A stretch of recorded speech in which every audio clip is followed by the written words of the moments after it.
Pada kesempatan kali ini, marilah kita merenungi bersama tentang satu ibadah agung yang merupakan rukun Islam kelima, yaitu ibadah haji. Allah Subhanahu wa Ta'ala berfirman dalam Al-Quran Surat Al-Hajj ayat 27 yang artinya, "Dan serulah manusia untuk mengerjakan haji, niscaya mereka akan datang kepadamu dengan berjalan kaki dan mengendarai unta yang kurus, yang datang dari segenap penjuru yang jauh." Ayat ini menunjukkan bahwa ibadah haji bukan hanya perjalanan fisik, tetapi juga perjalanan ruhani. Ia adalah panggilan ilahi yang dijawab oleh hamba-hamba yang rindu bertemu di rumahnya, yakni Baitullah Al-Haram.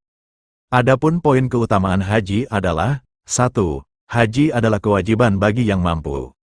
Sebagaimana disebutkan dalam Al-Quran Surat Ali Imran ayat 97 yang artinya, "Dan di antara kewajiban manusia terhadap Allah adalah melaksanakan ibadah haji ke Baitullah, yaitu bagi orang yang mampu mengadakan perjalanan ke sana." Kemampuan di sini bukan hanya secara finansial, tetapi juga fisik dan keamanan. Namun, jika seseorang telah memiliki kemampuan dan menundanya tanpa alasan yang syar'i, maka ia telah mengabaikan kewajiban besar dalam Islam.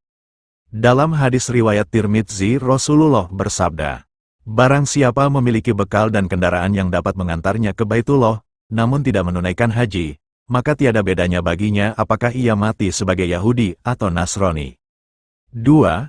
Haji menghapus dosa dan mengangkat derajat. Dalam hadis riwayat Bukhari, Rasulullah bersabda, "Barang siapa berhaji lalu tidak berkata-kata kotor dan tidak berbuat fasik, maka ia akan kembali dari hajinya, seperti saat ia dilahirkan oleh ibunya."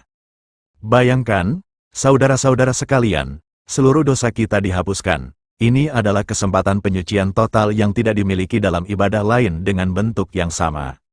3. Haji mendidik jiwa untuk tunduk dan taat. Perjalanan haji penuh dengan ujian, dari mulai meninggalkan keluarga, menghadapi panas, macet, antrian panjang, hingga melewati ritual-ritual yang menguji kesabaran. Tetapi dalam semua itu, kita dilatih untuk ikhlas, sabar, dan taat pada aturan syariat. Tawaf, sa'i, wukuf di Arafah, melontar jumroh, semuanya penuh makna dan pelajaran. Kita diajarkan bahwa hidup ini adalah perjalanan menuju Allah, bahwa kita harus meninggalkan ego dan hawa nafsu, serta bersatu sebagai umat Islam tanpa memandang bangsa dan warna kulit. 4. Haji adalah simbol persatuan umat di sana.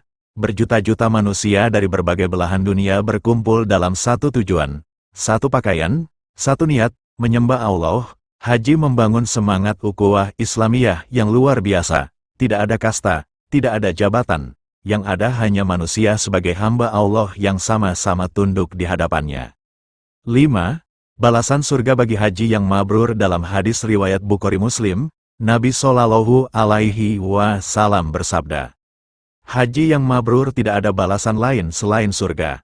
Ulama menjelaskan bahwa haji yang mabrur adalah haji yang diterima oleh Allah, yang tidak hanya sah secara syariat, tetapi juga berdampak pada akhlak dan kehidupan setelah pulang dari tanah suci. Jika sebelum haji orang masih gemar berbuat maksiat, maka setelah haji ia menjadi lebih baik, lebih tawadu, lebih istiqomah dalam ibadah.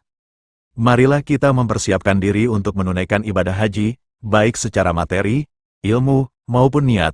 Jangan menunda-nunda jika sudah mampu. Dan bagi yang belum mampu, teruslah berdoa dan berikhtiar. Semoga Allah Subhanahu wa Ta'ala memanggil kita ke rumahnya, memberi kita rezeki yang halal dan cukup untuk berhaji, dan menerima haji kita sebagai haji yang mabrur. Amin ya Robbal Alamin.